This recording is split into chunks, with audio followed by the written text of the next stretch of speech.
ಕರ್ನಾಟಕ ರಾಜ್ಯ ಸಂಯುಕ್ತ ಆಶಾ ಕಾರ್ಯಕರ್ತೆಯರ ಸಂಘ AITUCಯಿಂದ ಇವತ್ತು ಕರ್ನಾಟಕ ರಾಜ್ಯಾದ್ಯಂತ ಎಲ್ಲ ಕಡೆನೂ ಕೂಡ ನಾವು ಪ್ರತಿ ಜಿಲ್ಲೆನಲ್ಲೂ ಕೂಡ ಪ್ರತಿಭಟನೆಯನ್ನು ಹಮ್ಮಿಕೊಂಡಿದ್ದೀವಿ. ಆ ನಿಟ್ಟಿನಲ್ಲೂ ಕೂಡ ಶಿವಮೊಗ್ಗ ಜಿಲ್ಲೆಯಲ್ಲೂ ಕೂಡ ಪ್ರತಿಭಟನೆಯನ್ನು ಹಮ್ಮಿಕೊಂಡಿದ್ದೀವಿ.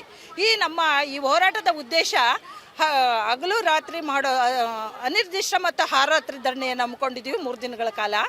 ಇದು ಕಾರಣ ನಮಗೆ ಜನವರಿನಲ್ಲಿ ಮಾನ್ಯ ಮುಖ್ಯಮಂತ್ರಿಗಳು ಕೊಟ್ಟಂಥ ಭರವಸೆ ಸುಳ್ಳಾಗಿದೆ. ಅದೊಂದು ಈಡೇರಿಸಬೇಕಾಗಿದೆ.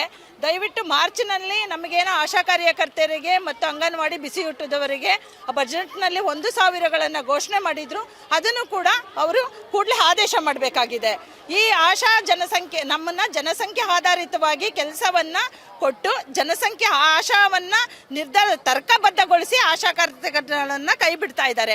ಅದನ್ನು ಕೂಡ ಅವರು ಇವಾಗಲೇ ಕೈ ಬಿಡಬೇಕಾಗಿದೆ. ಮತ್ತು ಅವೈಜ್ಞಾನಿಕವಾಗಿ ಪರ್ಫಾರ್ಮೆನ್ಸನ್ನು ತಗೊಂಡು ಆಶಾ ಕಾರ್ಯಕರ್ತೆಯರನ್ನು ಮತ್ತು ಅದರಲ್ಲಿ ಆಶಾ ಮೌಲ್ಯಮಾಪನ ಅಂತ ಹೇಳಿ ಅದನ್ನು ಕೂಡ ಈಗ ಜಾರಿ ಮಾಡಿದ್ದಾರೆ. ಅದನ್ನು ಕೂಡ ಕೈ ಬಿಟ್ಟು ಆಶಾಗಳಿಗೆ ಏನು ಗೌರವಧನ ಪ್ರೋತ್ಸಾಹಧನ ಆದೇಶ ಮಾಡಿದ್ದಾರೆ, ಈ ಏಪ್ರಿಲಿನಿಂದ ಆದೇಶ ಆಗಬೇಕಾಗಿ ನಾವು ಸರ್ಕಾರಕ್ಕೆ ಮನವಿಯನ್ನು ಕೊಟ್ಟಿದ್ದೀವಿ. ಮತ್ತು ಈಗ 60 ವರ್ಷ ಆಗಿದ ತಕ್ಷಣ ನಾವು ಇಷ್ಟು ದಿನದಿಂದ ಹಳ್ಳಿಗಳಲ್ಲಿ ಆರೋಗ್ಯ ಸೇವೆ ದುಡ್ತಾ ಬಂದಿದ್ದೀವಿ. 60 ವರ್ಷ ಆಗಿದ ತಕ್ಷಣನೇ ಅವರು ನಮ್ಮನ್ನು ಕೈ ಬಿಡೋ ಅಂತ ಕೆಲಸ ನಡೀತಾ ಇದೆ. ಅವರು ಏನಾದರೂ ಕೈ ಬಿಟ್ಟಿದ್ದಾರೆ ಅಲ್ಲ, ಅವ್ರಿಗೂ ಸಹ ಈ ಕೈ ಬಿಡುವಂಥ ಮುಂದೆ ಇರುವಂಥ ನಿಟ್ಟಿನಲ್ಲೂ ಕೂಡ ಎಲ್ಲ ಆಶಾ ಕಾರ್ಯಕರ್ತರಿಗೆ ಪಕ್ಕದ ರಾಜ್ಯದಲ್ಲಿ ಕೊಡ್ತಕ್ಕಂಥ ವೆಸ್ಟ್ ಬೆಂಗಾಲಲ್ಲಿ 5 ಲಕ್ಷದವರೆಗೂ ಕೊಡ್ತಾ ಇದ್ದಾರೆ.